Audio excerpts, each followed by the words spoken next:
네, 오전에 좀 많이 힘들었죠. 나는 저만 힘든 줄 알았어요. 왜냐면은 지금도 화면이 이상하네. 지금도 그래요? 여기도? 왜 이러지? 지금 이원 방송을 하고 평소에는 안 하는 걸 또.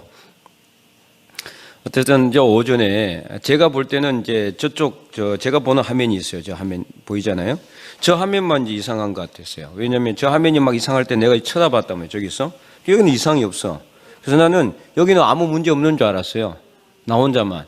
근데 여기도 이상이 있었다 그러대요. 여기도 이상이 있었다 그러는데 저쪽 화면은 더 이상했어요. 완전 이제 그러니까 이거하고 같이 원래 움직이는데 같이 움직이지 않고 이거하고 따로 움직였어요. 저쪽 화면은 막 돌아가 뭐가 막 계속 돌아가다가 갑자기 나타나고, 근데 여기는 주로 이제 영상하고 이제 화면을 PPT를 띄울 때는 이상이 없었던 것 같아요. 내가 왜냐면 말씀을 이렇게 읽을 때는 계속 딱 그대로 떠 있었단 말이에요. 근데 저기는 안 떠요. 저기는 제대로. 그러니까 아마 말씀 읽을 때는 문제가 없었던 것 같은데 영상에 관련된 것만 이제 문제가 있었던 것 같아요. 이쪽에는. 근데 지금까지 한 번도 없었답니다. 이런 적이. 같이 문제가 생기거나 같이 꺼지거나 그래야 되는데 얘 따로 쟤 따로 막 다 따로 노는 거예요. 다 따로. 예. 그래서 제가 상당히 여러 번 위기가 왔어요. 여러 번. 설교한 게 준비한 게 이 위기가 여러 번 왔다. 여러분 아마 눈치챘는지 모르겠지만은 민감한 사람 챘는지 몰라요. 내가 중간에 한번 이렇게 헷갈렸어요.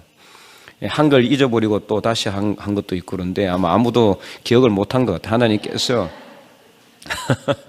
하나님께서 정말 은혜로 이렇게 제 마음을 붙들어 주셔가지고 너무 힘든 거예요. 분잡하고 끝없이 고개를 안 들 수도 없고 해중을 안 찾아볼 수 없으니까 이것만 보고 할 수는 없으니까 덜면은 막 저기서 왔다 갔다 하니까 막 마음이 신랑하시나 이게 설교한 게 도저히 할 수가 없어. 도대체 중간중간에 그렇다고 해서 평상시 같으면 그냥 화면 끄세요 이야기할 수 있는데 오늘은 많은 새로운 분들이 와서 앉아 있는데 이야기할 수도 없고 제가 진짜 거의 상당히 거의 완전히 조금만 더 문제 있었으면 거의 이제 끊어질 뻔했어요. 이게. 그런데도 하나님께서 지켜주셔서 끝까지 이제 예배를 잘 마칠 수 있었는데 장로님이 이제 김영택 장로님이 담당이신데 장로님도 거의 전문가에 해당하시는데 이런 경우는 한 번도 없었다는 거예요. 이게 이해가 안 된다는 거예요. 이런 경우는 도저히 이해가 안 되는 그런 이제 문제가 발생했어요. 이제 하필 또 오늘 이렇게 이웃 초청의 날 하는 날에 꼭 보면 큰 잔치할 때 보면은 하여튼 이상한데 문제가 생겨요. 그거 보면은. 그래서 기도를 많이 해야 돼, 기도를 많이 해야 되고, 어쨌든 오늘 50명이 이제 왔습니다. 50명은 진짜 작은 숫자가 아닙니다. 그죠? 상당히 많은 사람들이 왔습니다. 제 욕심으로는 100명, 200명 더 많이 왔으면 좋겠지만은, 어쨌든 간에, 하나님께서 정말 많은 분들을 보내주셨어요. 그래서 우리가 이제 당회할 때도 그냥, 지나가는 말 삼아, 한 50명은 안 오겠나, 이렇게 했는데, 딱 50명이 온 거예요, 50명.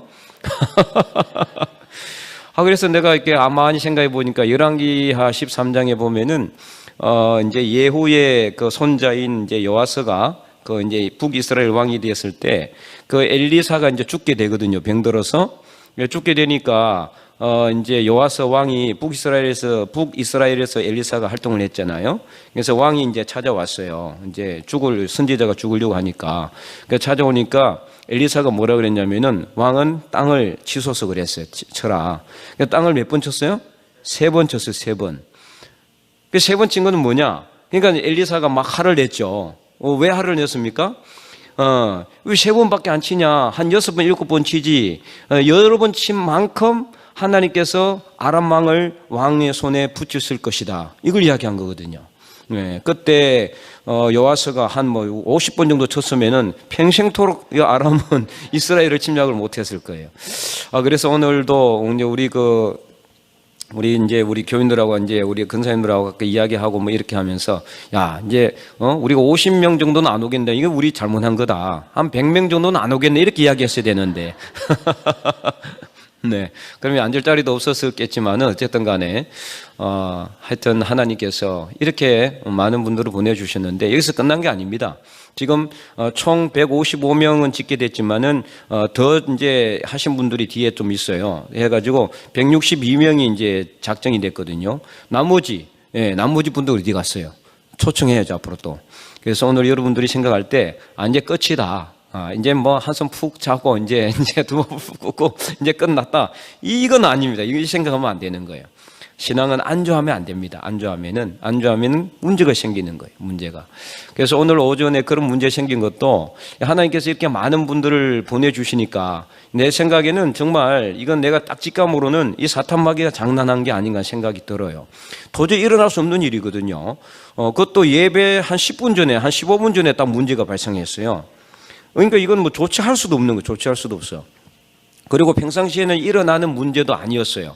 한 번도 이런 적이 없었으니까 따로 놓을 수가 없어요. 요 화면하고 저 화면하고 따로 놓을 수도 없고 저쪽에 차단기가 내려가면 방송실에 있는 차단기 연결된 다른 전원도 다 꺼져야 되는데 또 그거는 문제가 없고 이거는 이게 자꾸 내 마음을 갖다가 혼란스럽게 해가지고 설교하지 못하도록 그렇게 하는 그 사탄마귀의 장난은 아닌가 하는 생각이 듭니다. 이처럼 우리가 정말 이 사탄마귀가 우리 교회가 열심히 막 이렇게 일어나려고 하니까 사탄마귀가 이제 이렇게 쉽게 말하면은 시샘이 나는 거죠. 시샘이. 근데 우리는 굴복하면 안 됩니다.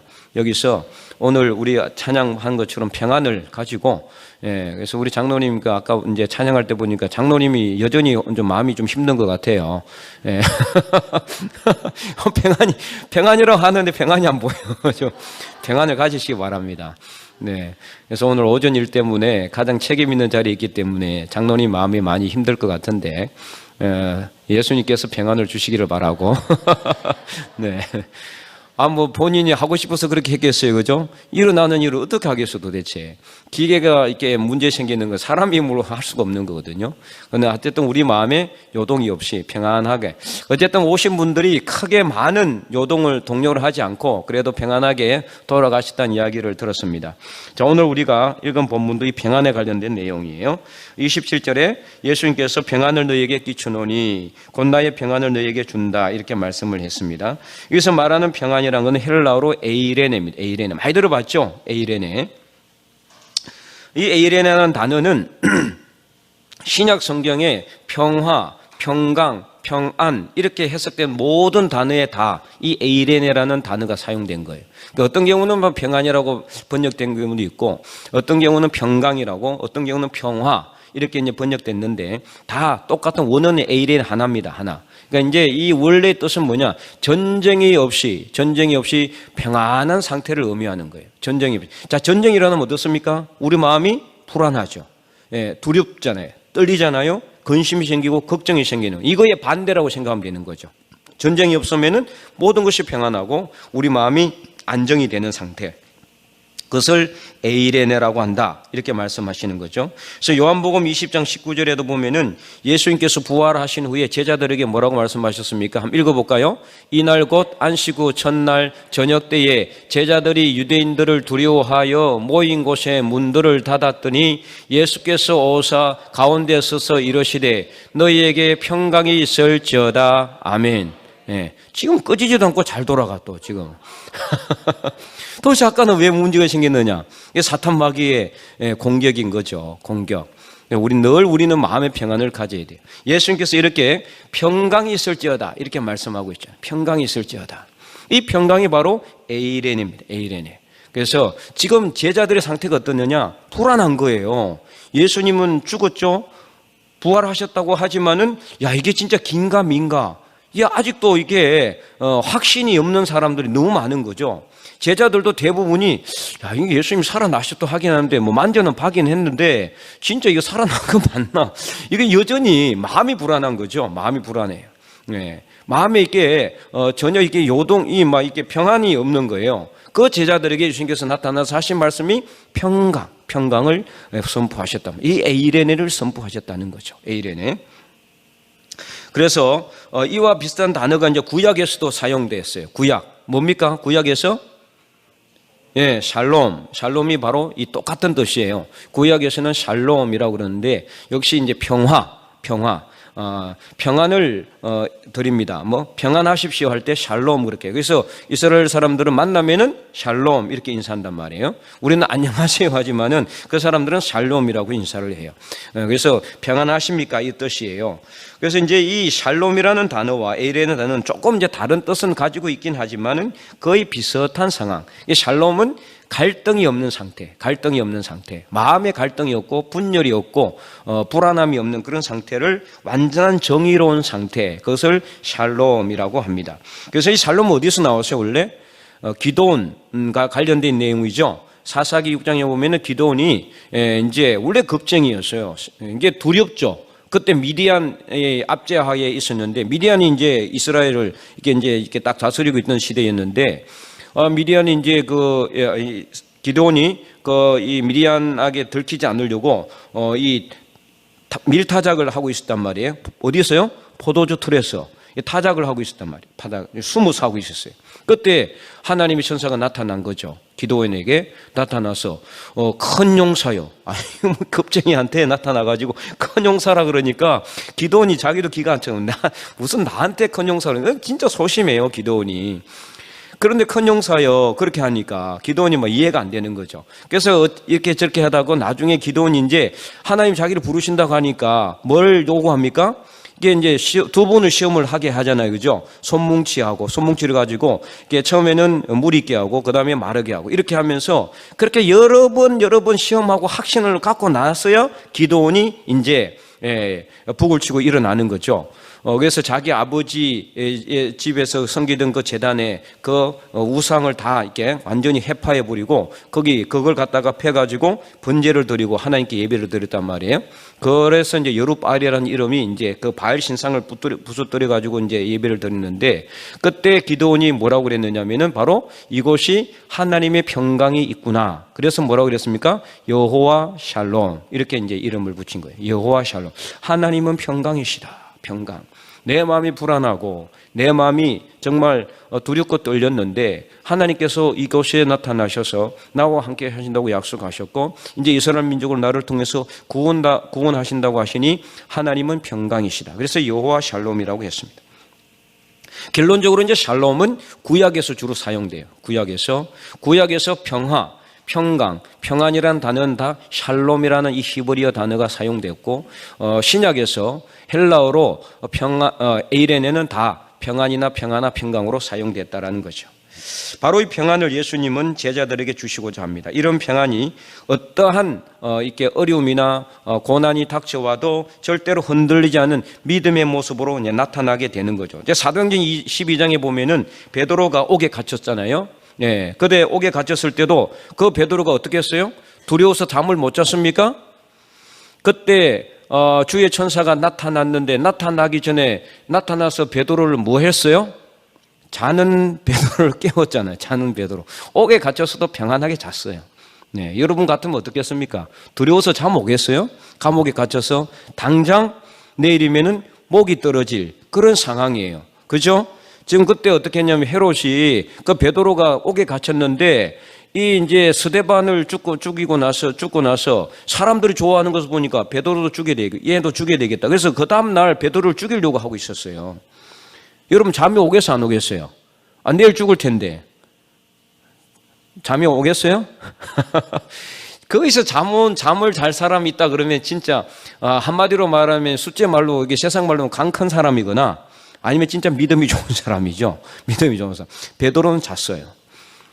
평안한 거죠. 평안한 상태. 예. 믿음이 있었다는 거죠. 그에게는. 그래서 이런 상태가 바로 평안한 상태예요. 완전한 평안한 상태. 그리고 또 사도행전 16장에 보면은 역시 또 바울이 갇혔잖아요. 옥에 갇혀가지고 신라와 함께 옥에 갇혔는데, 거기서 이제 바울과 신라가 어떻게 했습니까? 찬송했잖아요. 기도하며 찬송했어요. 기도하고 찬송했어요. 어떻게 찬송이 일어날 수 있습니까? 그 상태가 어떤 상태냐? 두드려 맞아가지고 여기저기 상처가 나 있고 나중에 이제 그 간수장이 그 맞은 자리에 약을 발라줄 정도로 상처가 많이 났어요. 여기저기 터지고 아파가지고 이런 상태인데 앞으로 어떻게 될지도 모르는 상황인데도 하나님을 찬송하고 수 있다는 거, 이게 바로 에이레네입니다. 에이레네. 평강의 상태. 평강의 상태. 어떠한 어려움이 닥쳐와도 설사 내 앞에 지금 칼이 이렇게 이제 있어도 평안한 상태입니다. 그러니까 이 평안은 어떤 평안입니까? 예수님이 주는 평안이에요. 세상에서는 이렇게 평안할 수가 없는 거예요. 세상 사람이 이렇다고 그러면 그 사람 미친 사람이죠. 정신없는 사람이죠. 정신적으로 낮거나 아니면은 제정신이 아닌 사람이죠. 그러나 예수님이 우리에게 주시는 평강 안에 있으면은 이렇게 될 수가 있는 거예요. 평안한 상태, 평강한 상태. 그래서 안정을 누릴 수 있다라는 것입니다. 그러면은 이제 어떤 사람에게 이 평안이 오느냐? 어떤 사람에게? 예수님을 믿는 모든 사람에게 평안이 온다. 오늘 본문에도 말씀하시죠. 예수님께서 뭐라고 말씀하십니까? 평안을 너희에게 끼친다 그러죠. 자, 여기 너희는 누굽니까? 예수님을 믿는 사람들. 예수님을 믿는 사람들이에요. 예수님을 믿는 모든 사람에게는 예수님께서 평강을 주십니다. 평안을 주시는 겁니다. 그 예수님의 평강 안에 여러분 들어가시기 바랍니다. 그래서 어떤 어려움이나 고난이나 닥쳐와도 우리는 평안하다. 평안하다. 특별히 오늘 이제 오전에 우리 이웃 초청하느라고 많은 힘을 썼을 겁니다. 여러분 힘도 쓰고 또 막 애를 또 이렇게 태우고 막 기도하면서 그렇게 했을 텐데 온다고 했던 사람이 한 명도 안 온 사람도 있을 거고, 그죠? 마음이 얼마나 아프겠어요, 여러분. 그리고 또 분명히 오늘 아침까지만 오겠다고 해놓고는 예배 시간에 안 나타나는 사람도 있을 거고 막 그러는 사람도 있을 거예요. 그러니까 여러분 마음이 아마 불안할 수도 있고 마음이 편치 않을 수도 있을 겁니다. 그러나 하나님께서 여러분 마음에 평강을 주시기를 원합니다. 그래서 많이 왔든 적게 왔든 또 오기로 한 사람이 오지 않았던 간에 하나님은 늘 우리와 함께 하시는 믿습니다. 그래서 여러분 앞으로 계속해서 그렇다고 아까 이야기한 것처럼 포기하지 마시고 오기로 했던 사람이든 아니면은 우리가 기도하는 사람들 위해서 끝까지 기도하시기 바랍니다. 여기서 끝나는 게 아닙니다. 신앙의 삶은 끝까지 앞으로 가는 겁니다. 절대로 중간에 멈춰서는 안 돼요. 잠시 우리가 쉴 수는 있어요. 힘들어서 또는 힘이 필요하기 때문에 잠시는 쉴 수 있을지라도 멈춰서는 안 되는 겁니다. 중단하면 안 되는 거예요. 그러니까 포기하면 안 되는 거예요. 포기하는 순간 사탄 마귀가 틈타는 거예요. 야, 그만둬라. 어차피 해도 안 될 텐데 뭐 그렇게 애를 쓰냐. 이렇게 마음을 주는 거예요. 우리에게 포기하고자 하는 마음을 주는 거죠. 그러면 지는 겁니다. 사탄 마귀에 지는 거예요. 그래서 우리는 포기하면 안 돼요. 언제까지요? 죽을 때까지. 죽을 때까지. 내가 그 사람 위해서 작정하고 기도했으면은 저 사람 위해서 죽을 때까지 기도하는 거예요. 죽을 때까지. 설상 다른 곳에 이사를 간다 할지라도 그 사람 위해서 기도해 줘야 됩니다.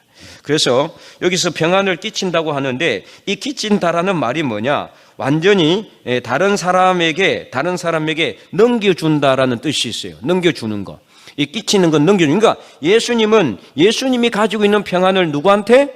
우리에게 넘겨주는 거예요. 그러니까 예수님의 평안이 어떻게 해요? 우리한테 고스란히 오는 겁니다.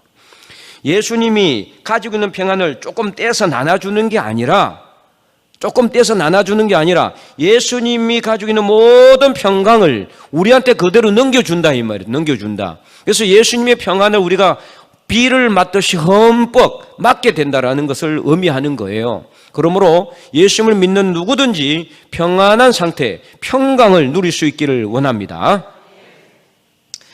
그래서 예수님께서 주시는 평안은요, 세상과는 다르다고 이야기하는 거예요. 예수님께서 평안 조금 떼주고, 이게 얼마 없으니까 내 조금밖에 안 준다. 이게 아니란 말이에요. 다 줬기 때문에 세상이 주는 평강은 어때요? 평안은 어때요? 조금밖에 안 되는 거예요. 한계가 있어요. 세상이 주는 평화로운 마음은 그 순간밖에 없어요. 그잖아요. 일시적입니다. 그 환경과 조건이 깨어지면은 평강이 없어져요. 그래서 어제까지 서로 이렇게 막 친한 사람이 오늘 막 원수가 되는 경우도 많잖아요. 나라도 그렇지 않습니까? 나라끼리도 지금 전쟁하고는 우크라이나나 러시아도 옛날부터 철천지 원수는 아니었거든요. 다른 나라도 다 마찬가지예요. 지금 그 정치 지도자들 다 그렇죠. 정치하는 사람들도 어제까지의 원수가 오늘 서로 손잡고 공동의 목적을 위해서 가는 경우도 있고 얼마나 많이 봅니까? 그런 경우를. 그죠? 수없이 많이 보잖아요. 세상의 평안은요, 순간적이에요. 일시적이고 한계적이다. 무한하지 않습니다. 그러나 예수님께서 주시는 평강, 하나님이 우리에게 주시는 평강은 영원합니다. 일시적이지 않습니다. 한계가 없습니다. 그래서 무한합니다. 항상 우리가 하나님 안에 들어있으면은, 예수님을 바라보면은 예수님의 그 평강이 우리한테 온다는 걸 여러분 믿으시기 바랍니다. 그래서 불안해하지 마세요. 두려워할 필요도 없어요. 어떤 일이 일어나도 항상 예수님을 생각하면은 어떤 일이든 우리가 이길 수가 있어요. 내 마음이 지금 불편할지라도 예수님의 평강을 우리가 생각한다면은 그 마음 속에 예수님께서 들어오셔서 우리 마음 만져주시는 거예요. 그래서 다시 하나님께서 우리에게 힘을 주시고 또 그 사람 위해서 기도하게 하시고 또다시 힘을 내는 거예요. 이게 바로 신앙의 삶이에요. 그래서 사랑하는 성도 여러분, 마음에 근심하지도 말고 두려워하지도 마시기 바랍니다. 오늘 본문도 그렇게 말씀하고 있죠. 예수님께서 말씀하잖아요. 평안을 너희에게 끼쳐노니 곧 나의 평안을 너희에게 주노라. 내가 너희에게 주는 것은 세상이 주는 것과 같지 아니하니라. 너희는 마음에 근심하지도 말고 두려워하지도 말라. 근심하지 말고 두려워할 필요 없어요. 예수님이 우리와 함께 하시는데 뭐가 두렵고 뭐가 걱정이 되겠습니까? 그래서 하나님이 우리와 함께 하신다는 것을 분명히 믿고 확신을 가지시기 바랍니다. 어떤 목사님이 그 설교하는 것을 제가 잠깐 들었는데 이건 내가 하는 말이 아니라 그분이 한 말이에요. 그래서 그분이 어떤 이야기냐, 월요병을 언급을 하면서 월요병이 왜 생기느냐? 월요병, 그죠? 직장 다니면 월요병 생긴다고 그러잖아요. 월요일 막 가기 싫고 막 그 직장에 가서도 막 이리 뭉개고 저리 뭉개고 일도 안 하고 그런 경우가 많이 있거든요. 저도 뭐 직장 생활 오랫동안 해봤기 때문에 경험을 많이 해봤습니다. 정말 월요일 되면은 주일부터 그냥 걱정이 돼. 내일 안 가면 안 되나 이런 생각도 들고 하루 그냥 월차 낼까 막 이런 생각도 하고 그렇거든요. 근데 월요일에 일어나기 싫어요. 그래서 그렇다고 안 갈 수도 없잖아요. 그래서 이제 이게 월요병이 생기는 이유가 생체 리듬이 깨지기 때문이 아니래요. 이제 전문가들은 생체 리듬이 깨지기 때문에 월요병이 생긴다 이렇게 이야기하는데 그게 아니라는 거죠. 월요일에 일하러 간다고 생각하기 때문에 월요일병이 생긴다. 그래서 만약에 월요일 날 놀러 간다고 생각하면 월요일병이 생기겠느냐 이러는 거죠. 그런 것 같아요. 그죠? 내일 월요일이죠. 그래서 내일 우리가 놀러 간다고 생각하면은 오늘 얼마나 신나겠어요. 월요일병이 생길 수가 없는 거예요. 그래서 교회는 일터가 아니라 쉼터라는 거죠. 쉼터. 자, 일터라고 생각하니까 월요일 날 일하러 가야 되니까 내가 막 온갖 스트레스가 갑자기 들어오는 거죠. 안 생긴 스트레스 들어오고 일하러 가야 되는데 가서 또 우리 상사하고 또 부딪힐 거 생각하고 또 막 그 말 안 듣는 동료하고 또 막 생각만 해도 막 이제 화가 나고 막 짜증도 나고 스트레스가 생기는데 일이라고 생각하니까 그런 거죠. 일. 그죠? 여러분 교회를 오면서 내가 오늘 일하러 간다 생각하면 얼마나 오기 싫겠어요. 교회가 도대체 오늘 안 가면 안 되나. 그런데 교회는 일터가 아니라 쉼터입니다. 그래서 쉬는 곳인데 얼마나 오고 싶겠어요. 그죠? 오늘 많이 오고 싶었죠? 그래서 교회는 진짜 일터가 아니라 쉼터예요. 일은 내가 하는 게 아니죠. 하나님이 하는 겁니다. 우리는 뭘 하는 겁니까? 기도하는 거예요.